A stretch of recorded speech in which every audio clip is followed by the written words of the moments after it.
বাজিতপুরের মুসলমান, যুবক বন্ধু, দুনিয়া থাকার জায়গা না।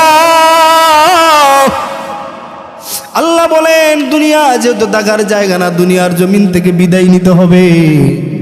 বিদায় নিয়ে কবরের নামের একটা দেশ আছে বাজান, কবরের মধ্যে খাটাতে হবে সময়। এই কবর এমন একটা ঘর, আল্লাহর নবী বলেন আল কবরু রাউদাতুম মিন রিয়াদিল জান্নাহ। ওই কবরটা কারো জন্য হয়ে যাবে জান্নাতের বাগান। আও হুফরাতুম মিন হুফারিন নার, ওই কবরটা কারো জন্য হয়ে যাবে জাহান্নামের গর্ত। এই জাহান্নামের আগুন বাজানে তো তেজের, দুনিয়ার আগুন লাগলে ঘর পুরে ছাই হয়ে যায়, বাড়ি পুরে ছাই, বাজার পুরে ছাই হয়ে যায়। আর যদি আখিরাতের কিয়ামতের জাহান্নামের আগুন একবার লাগিয়া যায়, কলিজা সহ 3.5 হাত বডি পুরে ছাই হয়ে যাবে। এই কবর থেকে আল্লাহু আকবার পাড়ি দিয়া কিয়ামতের ময়দান, যে ময়দানে বান্দা হাজিরা দিবে, সূর্যের সব মুখটুকু জমিনের দিকে ফিরিয়ে দেওয়া হবে। আর সূর্যের তাপ পায় জমিনটা তামার নেই হয়ে যাবে, তামার নেই হয়ে যাবে। আর এই ময়দান এমন ময়দান হবে, পা রাখার কোনো জায়গা হবে না রে যুবক।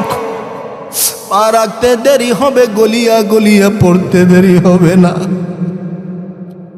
ওই ময়দানের মধ্যে মা বাবা, আত্মীয় স্বজন সবাই উলঙ্গ অবস্থায় উঠবে, আর নাফসি নাফসি করবে, দৌড়াদৌড়ি করবে। আম্মা জান আয়েশা সিদ্দিকা রাদিয়াল্লাহু তাআলা আনহা বলেন, ও আল্লাহর নবী, আমরাও কি ওই দিন উলঙ্গ অবস্থায় উঠব? আমার নবী আশারে হওয়া উলঙ্গ অবস্থায় তোমরা উঠবা। আম্মা জান আয়েশা ডাক দিয়ে বলেন, গো আল্লাহর নবী, ওই দিন কি লজ্জা হবে না, শরম হবে না?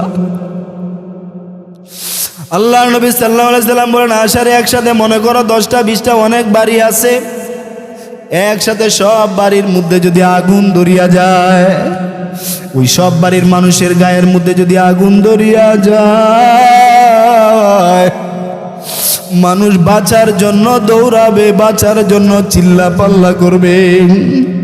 আয়েশারে তুমি বলো, কে কাকে বাঁচাবে, কে কার দিকে তাকাবে? আম্মা জান আয়েশা বলেন, আল্লাহ নবী, কেউ কারো দিকে তাকাবে না, কেউ কাকে বাঁচাবে না, কেউ কারো দিকে তাকাবে না, কাউকে বাঁচাবে না, নিজের চিন্তায় বেহুশ হয়ে যাবে। আল্লাহ নবী সাল্লাল্লাহু আলাইহি সাল্লাম বলেন, কিয়ামতের ময়দানটা ঠিক এমন হবে। ওই ময়দানের মধ্যে আল্লাহ রাব্বুল আলামিন বিচার করবেন, বান্দাকে ডাকবেন। আল্লাহ রাব্বুল আলামিন ডাক দিয়ে বলবেন, নাজিমুদ্দিন সিদ্দিক, তুমি এই দিকে আসো, এইভাবে না।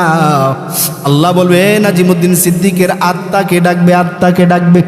ওই আত্মাটাকে ডাকবে, ডাকিয়া আনিয়া দেখবে ওই আত্মাটা পরিষ্কার কিনা। আল্লাহ পরিষ্কার ভাবে নূরুন আলা নূর, ফকফকে সাদা একটা কলব দিয়ে আপনাকে আমাকে দুনিয়ার জমিন আল্লাহ পাঠাইছে। কিন্তু আল্লাহ কুদরতিভাবে নিয়ে দেখবেন, এইটা ময়লা হয়ে গেছে, এটা ময়লা হয়ে গেছে, এটা আমার জান্নাতের লায়েক না, জান্নাতে দেওয়া যাবে না, এইটা ময়লা কিন্তু আত্মা।